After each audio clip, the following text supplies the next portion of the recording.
Que a graça e a paz do Senhor Jesus Cristo esteja com todos os irmãos e as irmãs em Cristo e os amigos que têm nos acompanhado. Confiança em Deus em meio à adversidade. O Salmo 20 é o salmo onde era cantado quando os reis iam para a guerra. E ali se desejava que o rei fosse para a guerra e retornasse de seu combate ileso, salvo.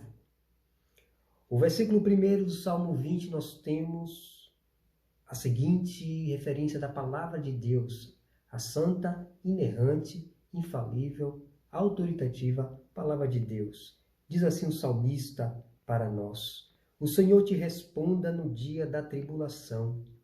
O nome do Deus de Jacó te eleve em segurança. Que precioso versículo, que preciosa palavra de Deus. O Senhor te responda no dia da tribulação. O nome do Deus de Jacó te eleve em segurança.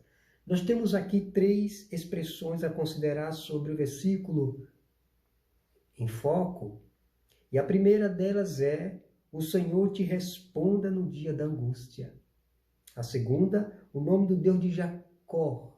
E terceiro, te eleve em segurança. Por termos 3 expressões do próprio versículo, veremos apenas por hora uma expressão: o Senhor te responda no dia da tribulação. Confiança em Deus em meio à adversidade. É o que nós temos que fazer, é o que nós temos que fazer, confiar em Deus, porque todas as coisas estão nas mãos do Senhor. Então, qual a razão primeira para que eu e você, como povo de Deus, manifeste essa firme confiança inabalável em Deus, como os montes de Sião, como está escrito no Salmo 125:1, os que confiam no Senhor são como os montes de Sião, que não se abalam, mas firme para sempre. Qual a razão? Porque Deus é o guardião do seu povo. Essa é a primeira razão gloriosa. Deus é o guardião do seu povo. Que maravilha!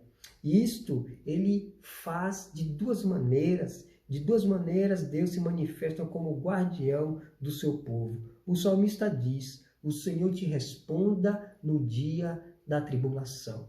E de que maneira o Deus guardião responde ao seu povo enquanto ora em meio às adversidades? De 2 maneiras possíveis.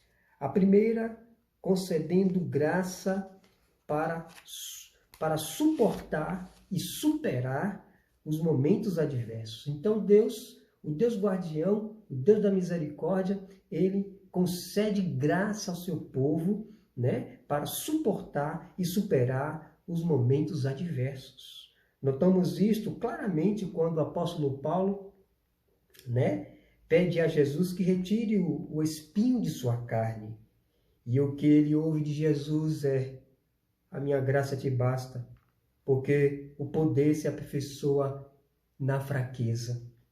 O apóstolo Paulo, ouvindo esta resposta de Jesus, diz: de boa vontade, pois, me gloriarei mais ainda em minhas fraquezas, para que sobre mim repouse o Espírito de Cristo. Ora, é isso que nós precisamos fazer, meus queridos irmãos. Quando estivermos passando alguma perrengue, alguma luta, alguma tribulação, alguma aflição, rogar a graça de Deus para a nossa vida, na certeza de que o poder de Cristo está sendo repousado naquele momento.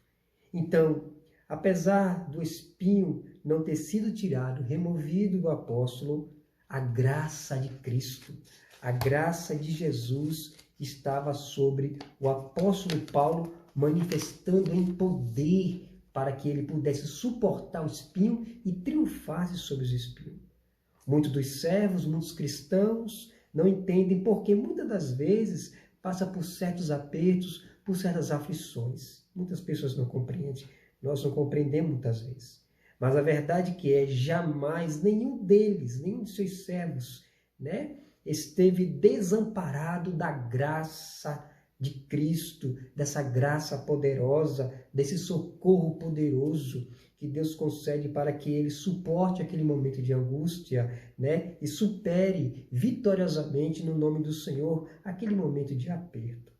A graça de Deus, diz a palavra do Senhor, é melhor que a vida, diz o Senhor. Que maravilha, ó, que o Senhor nos conceda, né? Mais de sua graça, mais de sua maravilhosa graça para enfrentar e suportar os vales, né? Os vales, as adversidades que surgem em nosso caminho. Ó, que o Senhor conceda graça a mim e a você para suportar os vales e as dificuldades. Mas, em segundo lugar, o Deus guardião responde não apenas, né, concedendo graça para suportar as adversidades, mas o próprio Deus guardião concede graça ao seu povo no próprio livramento, né, da situação, da adversidade, do sofrimento. O Senhor te responda no dia da tribulação, diz o Senhor. O Senhor, quando quer, ele liberta a pessoa. Quando Deus resolve querer libertar, ele liberta do momento de adversidade, né? Ele livra, ele sabe livrar o piedoso, né? Na hora da angústia, ele sabe livrar o piedoso para si no momento adverso. Fiel é Deus que juntamente com a provação providenciará o escape. Que maravilha! Isso é graça. O Senhor, quando quer, ele livra seus servos de seus apertos, colocando-os em um lugar espaçoso, longe de seus inimigos, né? Longe das adversidades. Deus é o Deus do livramento, né? Sempre Deus é o Deus do livramento, né? Apesar de não ser muitas das vezes compreendido, né? Muitas vezes a gente não compreende, né? Mas Deus sempre está livrando o seu povo. Deus sempre está livrando o seu povo, enviando graça para suportar o momento adverso e superar a adversidade, superar o vale, superar tudo isso no poder de Cristo. Como o apóstolo Paulo lembra que Timóteo, né, tinha uma constante enfermidade no estômago e Paulo orientou a tomar um pouco de vinho por conta da sua constante enfermidade no estômago. E às vezes o vinho é a graça de Deus, é o poder de Deus para que o crente possa suportar aquele momento de angústia. Então Deus é o Deus do livramento, é o Deus da salvação. Deus sempre está livrando, Deus está sempre socorrendo, enviando a sua graça. Apesar de não ser, muitas das vezes, como nós acharíamos que deveria ser. Às vezes é assim, nós pensamos que deve ser de uma maneira, mas Deus envia de outra maneira, Deus envia a sua graça de outra maneira. Ele diz, os meus caminhos não são os vossos caminhos, os meus pensamentos não são os vossos pensamentos, né? Porque os pensamentos do Senhor são mais elevados e o caminho do Senhor é caminho perfeito, agradável, né? É o caminho da verdade. A vontade de Deus é boa, perfeita e agradável. Lembra do leproso? O leproso disse a Jesus, Senhor, se tu queres, tu pode purificar-me. E logo nós temos em seguida a palavra de Jesus dizendo, sim, eu quero, fica limpo. Então há momentos que Jesus quer libertar, o Senhor vai libertar mesmo. Não tem essa ou aquela enfermidade, não tem Covid. O Senhor liberta, seja por motivo, seja por uma ação sobrenatural ou por uma ação natural através dos médicos. Então, purificado, Jesus disse para o leproso, sim, quero, fica limpo. Ó, que Deus nos limpe, que Deus limpe você se estiver passando alguma dificuldade. E na mesma hora, aquele homem ficou restaurado, curado de sua lepra, e a sua pele ficou como a pele de bebê, a pele de menino, como Naamã que caiu no rio, né? Lá no rio Jordão, se banhou 7 vezes, e ao sair daquele rio, a sua pele era como pele de bebê, já não tinha enfermidade, já não tinha praga nenhuma, tinha nenhuma maldição. O fato é que o Senhor, o Deus guardião, sempre responde às orações que lhes fazemos, que chega a Ele. Então, devemos considerar, né, que primeiro Deus concede graça, poder para suportar, né, e superar o momento adverso. E segundo, Deus livrando do próprio dia mau, né? Essa foi a oração sacerdotal do Senhor Jesus Pai, não os peço que o tire do mal, mas que o livre do mundo. Então, perdão, Pai, não os peço que os tire do mundo. Perdão, queridos.